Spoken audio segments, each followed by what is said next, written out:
കാല് വീഴാണ്ട് എടുക്കണം കേട്ടാ. കൊണ്ടിടുമ്പോ കാല് വീണിട്ടൊന്ന് പൊട്ടിയതാണ്. കനവില്ലാത്ത എടുക്കണം. ഇതൊക്കെ പച്ചയാണ്. മാറ്റി വെക്കുക. ഇതിന് എത്ര വിറകിന് കൊടുത്തു പറഞ്ഞു നമ്മളാ? വിറകിന് 3600 കൊടുത്തു. ഞാൻ വിളിച്ചപ്പോ അയാൾ എന്റെ അടുത്ത് പറഞ്ഞത് 3600 വണ്ടി വാടകയും കൊടുക്കുന്നു പറഞ്ഞു. വണ്ടി വാടക 300. അപ്പൊ 3900. 4000 രൂപ ഇല്ലേ? 4000 റുപ്യന്റെ വിറകാണിത്. പല വകയാണ്. എന്തൊക്കെ ഉണ്ട്? പുളിയാ? ഇതില് പല വക പുളിയുണ്ട്. പുളി വിറകാണ് കൂടുതലും. ചെറിയ ചെറിയ ചെറിയ ചെറിയ പുള്ളി വിറകാണ്. പൂള് വിറകാണെങ്കിൽ അതിലും കൂടും, വില കൂടും. അതിനൊക്കെ 10,000 റുപ്യ മേലെയാവും പൂള് വിറക്. എന്താ അല്ലേ നമ്മള് നീയേ ഒരു സമയത്ത് ഒരു 10-35 കൊല്ലത്തിന് മുമ്പേ കല്യാണം കഴിഞ്ഞ സമയത്ത് നെല്ലിയമ്പതി പോയിട്ട് വിറക് കെട്ടി കൊണ്ടുവരുമ്പോ പിന്നെ അന്ന് വിറകിന്റെ വില അറിഞ്ഞില്ല. അറിയില്ല. ഇപ്പൊ മലയ്ക്ക് പോകാനും പറ്റില്ല, കൊണ്ടുവരാൻ പറ്റില്ലല്ലോ. പണ്ട് അങ്ങനെയല്ലോ. ഒരു സമയത്ത് കാലത്തിന്റെ പോക്ക് നോക്കൂല്ലേ? പിന്നെന്ത് ഗ്യാസിന്റെ വിലയും വിറകിന്റെ വില. ഗ്യാസ് ആണെങ്കിൽ 1 മാസം ഒത്തില്ല ഒരു കുറ്റി. വിറക് വേണ്ട. മഴയും പിടിച്ചാൽ എന്ത് ചെയ്യും? മഴ പിടിച്ച ബുദ്ധിമുട്ട് തന്നെ. നമ്മളെ പോലെ വാങ്ങിയിട്ടാ നന്നായില്ലേ? ഇല്ല, മഴക്കാലം വരുമ്പോ അന്വേഷിച്ചാൽ കിട്ടില്ലല്ലോ വിറക്. കിട്ടില്ല. മഴക്കാലം ആയില്ല ഇപ്പൊ. ആയി. നിനക്കോ അടുക്കി വെക്കണം ഇനി. അമ്മോ, ഒന്നായിട്ടിട്ട് കൊള്ളി വെക്കണ്ട. ഓരോ വിറക് ഇട് കേട്ടാ. കുറച്ച് കൊണ്ടുപോയിട്ട് കത്തിക്കണ്ട. ഇത് 2 മാസം എത്തേണ്ടതാണ്. 2-3 മാസം എത്തേണ്ടതാണ്. മഴക്കാലം കഴിയണ്ടേ? ഉണങ്ങിയിട്ടുണ്ടാ? കുറച്ച് ഉണങ്ങിയിട്ടുണ്ട്. കണ്ടതാ പകുതി പച്ചയും. അയാൾ എന്റെ അടുത്ത് പറഞ്ഞു സൂപ്പർ വിറകാണെന്ന്. എവിടെ? പകുതി ഉണങ്ങിയിട്ടുണ്ട്, പകുതി ഉണങ്ങിയിട്ടില്ല.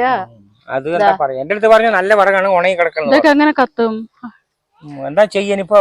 പച്ച വിറകാണ്. ഇതൊക്കെ അടുക്കി വെക്കണം. ഇവിടെ ഡീസൽ മണ്ണ് വെച്ചിട്ട് പിടിപ്പിക്കുക, അടുക്കണം, അങ്ങനെ കത്തിക്കുക. ദൂരം എത്ര നമ്മളെ പോലെ ആൾക്കാർ കഷ്ടപ്പെടുന്നുണ്ടോ? ആരും വെളിയിൽ പറയില്ല. വിറക് കിട്ടാണ്ടേ ഗ്യാസ് പറഞ്ഞു കഴിഞ്ഞാൽ മുതലാവും. നമ്മളിപ്പോ എവിടെ ഇപ്പൊ 2-3-4 കൊല്ലമായിട്ടുള്ളൂ വിറക് വാങ്ങാൻ തുടങ്ങിയിട്ട്. ഇതിനു മുമ്പൊക്കെ നമ്മൾ എന്ത് ചെയ്താണ്?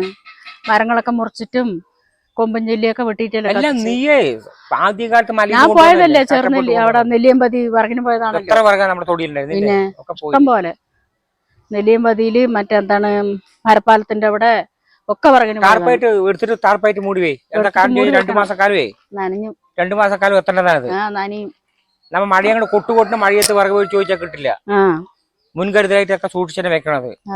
നോക്കിക്കോ, മഴ ഇനിയിപ്പോ അന്തൂലാണ്ട് പെയ്ത് കഴിഞ്ഞാലേ വിറകും കഴിഞ്ഞു, ഗ്യാസും കഴിഞ്ഞു, ആള് പൊട്ടില്ലേ? പിന്നെ എന്ത് ചെയ്യും? അരി നമുക്ക് അരിയേ കൂട്ടാൻ വെക്കാൻ കടയിൽ നിന്ന് വാങ്ങിക്കോ. വിറക് വാങ്ങാൻ പറ്റില്ലല്ലോ. അതുപോലെ ഗ്യാസ് അല്ലേ? ഗ്യാസ് എന്താണെങ്കിലും അതിന് അമ്മോ ഓരോ 2 കൊള്ളിയിട്ട് കത്തിച്ചാൽ മതി. ഒന്നായിട്ട് കത്തിക്കണ്ട, ചൂള പോലെ കത്തിക്കണ്ട കേട്ടാ. നിക്കാമോ? കനവില്ലാത്ത ഞാൻ കൈ വെച്ച് തരാട്ടാ. വിറകിന്റെ വിലയും ഗ്യാസിന്റെ വിലയും നമ്മളെ പോലെ ഒന്നും വേണ്ട. വിറക് വാങ്ങാൻ കാശില്ലാത്ത പാവങ്ങൾ അവരെന്ത് ചെയ്യും? നോക്ക്. അതിന് അവരെന്ത് ചെയ്യും? എത്രയോ ആൾക്കാരില്ലേ ഇതുപോലെ ആൾക്കാരുണ്ട്. ചെറിയ വീട്ടിലിരിക്കണ്ടാവും, വിറക് ഉണ്ടാവില്ല. ഒന്ന് ആലോചിക്ക്. ഹോട്ടലിൽ പോയിട്ട് ആൾക്കാർ വാങ്ങിക്കൊണ്ടുപോകും ഭക്ഷണം. കാലങ്ങൾ മാറിയില്ലേ? രാവിലെ ഹോട്ടൽ, ഉച്ച ഹോട്ടൽ, വൈകുന്നേരം ഹോട്ടല്. ഉദ്യോഗസ്ഥന്മാരൊക്കെ എന്ത് ചെയ്യുന്നു? അവര് ഇതുപോലെ വിറകൊന്നും വാങ്ങിക്കില്ലല്ലോ. അവര് ഗ്യാസും കൂടെ കത്തിക്കില്ല. എന്താണെങ്കിലും ചെയ്യും. എന്നിട്ട് ഒപ്പം മൂടി വെക്കുക കേട്ടാ. മൂടി വെക്കാം. ഒപ്പം മൂടി വെക്കും. അത് മഴ വേണ്ടി നനയണ്ട. ടാർപ്പായി കറക്റ്റായിട്ട് ഇല്ല മൂടി വെച്ചിട്ട് വരാം. വെക്കാൻ തുടങ്ങി. ചോറ് വേണം.